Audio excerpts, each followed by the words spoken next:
ang 2023 SEA Games gold medalist, 2022 UAAP Men's Basketball Championships, PS Bankable Player of the Season sa Adamson Soaring Falcons, 2018 UAAP Men's Basketball Championships, bronze medal, at ngayon ang 9th overall pick ng Magnolia Hotshots, si Jerome Lastimosa.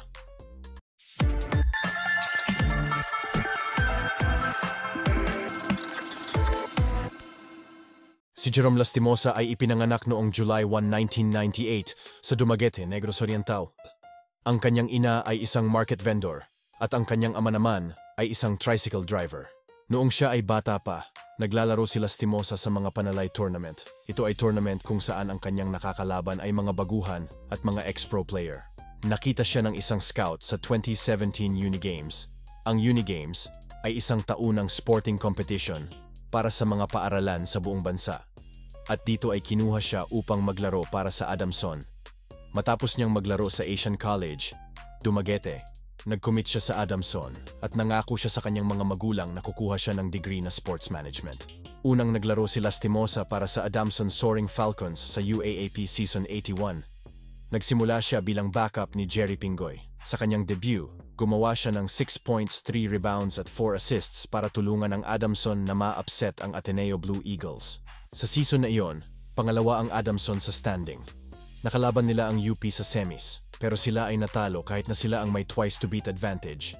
Nung sumunod na season, binigyan siya ng mas malaking playing time, ngunit siya ay coming off the bench pa rin. Na-eliminate sila sa playoff contention sa isang pagkatalo sa FEU Tamaros.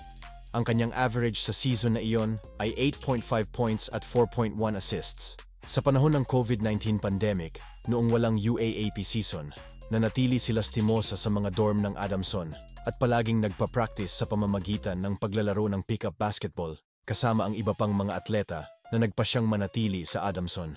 Sa kanyang unang laro sa Season 84, nakagawa siya ng 18 points.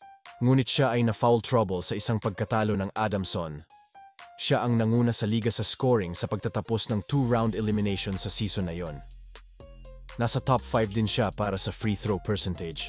Gayunpaman, hindi sila nakapasok sa Final Four. Sa kabila ng pagkakaroon niya ng mga offer mula sa KBL teams, mas pinili ni Lastimosa na manatili sa Adamson ng isa pang taon. Noong October 22, 2022, nakagawa siya ng career high na 29 points nang talunin nila ang De La Salle Green Archers sa isang overtime sa first round ng Season 85 sa isang do-or-die contest para sa last spot sa Final Four. Umiskor siya ng 11 straight points sa third quarter upang tulungan ang Falcons na makuha ang kalamangan laban sa Archers. Pagkatapos ay gumawa siya ng dalawang clutch free throws na may 12 seconds ang natitira sa laro kung saan ay nakuha nila ang panalo. At nakuha nila ang spot para sa Final Four kung saan ay nakaharap nila ang Ateneo. Sa kanilang Final Four laban sa Ateneo, nilimitahan siya ng depensa ng Ateneo sa 10 points na may 4 of 15 shooting. At dito ay tinalo sila ng Ateneo at nagtapos ang kanilang season. Nagpatuloy si Lastimosa sa paglalaro para sa kanyang team sa kanyang huling taon sa UAAP Season 86. Bago nagsimula ang season, ang kanyang jersey number 7 ay iniretiro ng Adamson, kung saan siya ang naging unang atleta ng Adamson na nagkaroon ng ganitong karangalan.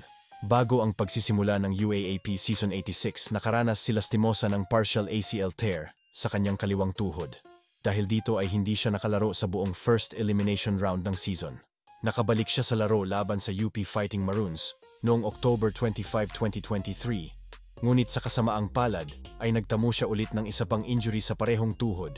Si Lastimosa ay aksidenteng tinamaan sa tuhod ni Jerry Abadiano ng UP at kinailangan siyang dalhin palabas ng court ng kanyang mga teammates. Sa pagkakataong ito, na-diagnose siya na merong full ACL tear. Nagpasya siyang ipagpaliban ang kanyang surgery hanggang sa huling laro ng Adamson sa season.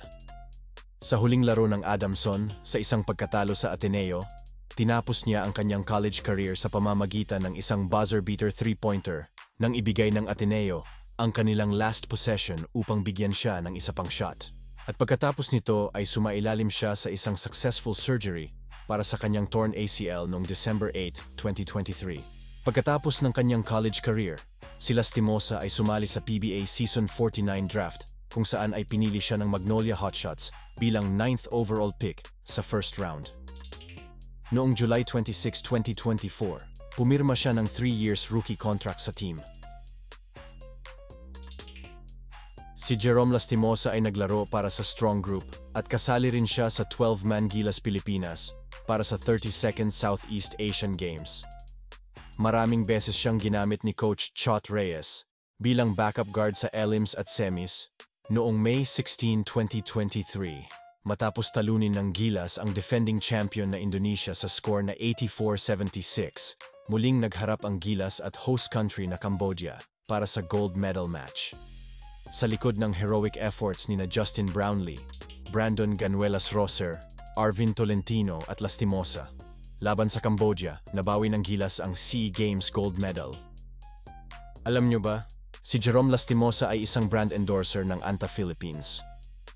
Noong nakaraang taon, kinumpirma niya na siya ay may relasyon sa UAAP Season 85 FEU correspondent at ngayon ay PVL courtside reporter na si Kila Castillo.